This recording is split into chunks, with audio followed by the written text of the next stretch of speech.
Rasis ke Cina, Tengku Zulkarnain dibungkam warganet. Haduh. Tengku Zulkarnain lagi, haduh. Ia adalah orang yang begitu menyebalkan. Keberadaannya hanya membuat kacau balau. Provokasinya yang beracun amat berbahaya. Dia bisa membuat kerukunan antara umat beragama yang sudah terjalin menjadi retak. Nyaris tidak ada ilmu yang bisa diambil dari pernyataan-pernyataannya. Sosoknya seperti bunglon, pernyataannya bisa berbeda-beda bahkan bertolak belakang hanya untuk berkilah dari serangan warganet. Dia pernah mengaku keturunan Cina, tetapi dalam momen lain dia mengaku keturunan bangsawan Pagar Ruyung Sumatera Barat. Uniknya dalam kesehariannya dia begitu terlihat ke Arab-Araban dan sering nyinyir ke rasis Cina. Ya, Tengku Zulkarnain tiba-tiba membuat tweet yang cukup rasis. Dia menulis sebagai berikut. Banyak ulama yang memang dari dasarnya kaya, mereka berdagang, punya lahan perkebunan, sekolah dan pesantren, serta punya keahlian melukis, kaligrafi dan lain-lain. Tetapi yang saya lihat di seluruh dunia, semua ulama yang kaya, rumah mereka tidak ada yang dibagar beton kayak tembok Cina. Saya belum mengerti latar belakang kenapa Tengku Zulkarnain membuat tweet seperti itu. Ya, mungkin dia sedang menjelaskan bahwa ulama itu kaya bukan karena mendapatkan honor seperti mengisi penceramah, melainkan punya usaha seperti memiliki perkebunan, sekolah dan pesantren. Sampai di sini saya setuju, ulama yang asli memang biasanya kaya bukan karena honor penceramah ya. Berbeda dengan ulama abal-abal, mereka hanya karena memasang tarif di setiap ceramah. Jika harga cocok maka disanggupi. Mungkin Tengku termasuk kelompok yang ini. Namun entah kenapa ketika kemudian Tengku Zulkarnain ingin memuji ulama, namun dengan cara yang menghina negara lain. Saya setuju jika biasanya ulama asli tidak membangun pagar yang tinggi di depan rumahnya. Rumah-rumah para ulama biasanya terbuka untuk umum, siapapun boleh masuk dan tanpa pagar yang tinggi. Saya hanya berani mengatakan biasanya, tidak semuanya sih, karena saya belum pernah melihat rumah seluruh ulama di dunia. Ya, klaim Tengku Zulkarnain bahwa semua rumah ulama kaya di dunia tidak ada yang dipagar beton tinggi pasti omong kosong. Saya yakin dia belum melihat semua rumah ulama kaya di dunia. Tengku Zulkarnain sedang menjelaskan ketawaduannya para ulama yang kaya sehingga rumah mereka tidak ada yang dipagar beton tinggi. Namun sayangnya alih-alih menjelaskan ketawaduan ulama, Tengku Zulkarnain malah rasis ke Cina. Saya belum mengerti kenapa Tengku Zulkarnain kemudian mengaitkan pagar beton tinggi dengan tembok besar Cina. Terlebih dalam menulis tembok besar Cina menggunakan huruf kapital semua seperti ingin menjelek-jelekkan Cina. Ditinjau dari sudut pandang logika, diksi pagar beton tinggi memiliki konotasi negatif. Sebab ulama kaya yang baik menurut Tengku Zulkarnain adalah pagar beton tinggi. Lalu pagar beton tinggi yang digambarkan seperti tembok besar Cina. Artinya tembok besar Cina memiliki konotasi negatif karena menjadi penggambaran dari diksi pagar beton tinggi yang juga memiliki konotasi negatif. Jika niat hati Tengku Zulkarnain ingin rasis dan nyinyir ke Cina, lalu dia memang benar-benar keturunan Cina, maka betapa dia telah durhaka dengan nenek moyangnya. Ternyata model Tengku Zulkarnain malah menjadikannya membenci dengan budaya nenek moyangnya. Namun sayangnya bukan Tengku Zulkarnain kalau pernyataannya ambigu, kontradiktif dan beracun.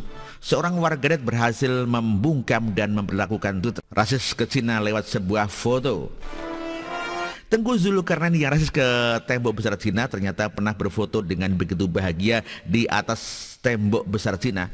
Benar-benar telak dan menohok ulu hati. Terlihat sekali jika Tengku Zulkarnain sangat munafik. Dirinya pernah berfoto dengan begitu bahagia di tembok besar Cina, namun malah menjadikan tembok besar Cina sebagai bahan rasis. Namun bukan Tengku Zulkarnain namanya kalau dia tidak bisa ngeles.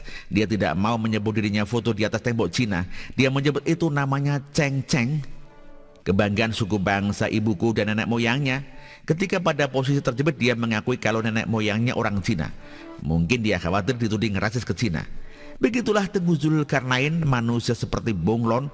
Pernyataan-pernyataannya sering ambigu, kontradiktif, berubah-ubah, tidak konsisten dan beracun.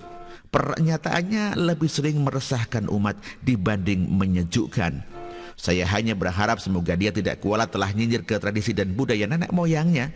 Semoga dia tidak dikutuk menjadi batu oleh leluhurnya.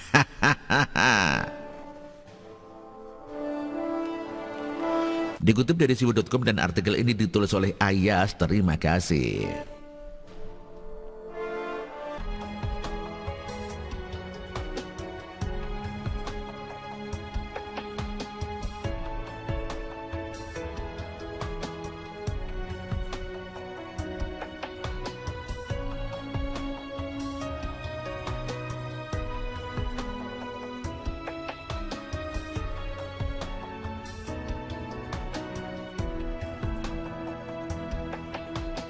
bersih, jujur dan merakyat, berbuat demi masa depan kami. Sosok pemimpin tegas pemberani.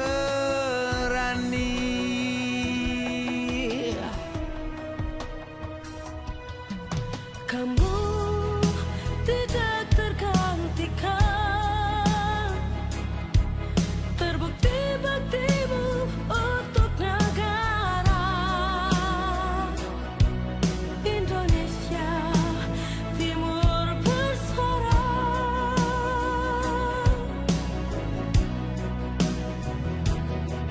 Siang dan malam kau bekerja demi anak bangsa.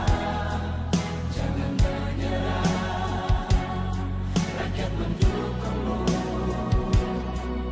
Bekerja nyata dan membangun tanpa kenal lelah. Tetap Jokowi 2 periode.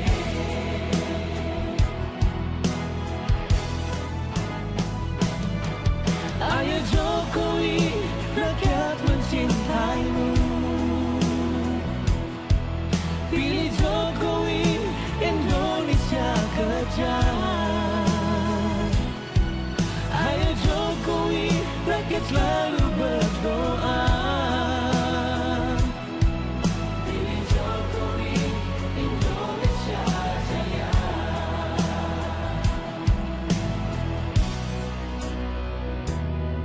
Siang dan malam kau bekerja demi anak bangsa. Jangan menyerah, rakyat mendukungmu.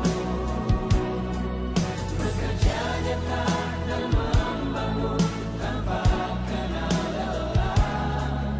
Tetap Jokowi 2 periode. Dulu Maluku Utara dianak tirikan. Dengan adanya Jokowi bekerja untuk membangun dan terus membangun. Sekarang kami Maluku Utara sudah menjadi anak sungguhan yang selalu diperhatikan. Jokowi, rakyat membutuhkanmu. Ayo Jokowi, rakyat mencintaimu. Pilih Jokowi, Indonesia kerja. Ayo Jokowi, rakyat selalu berdoa.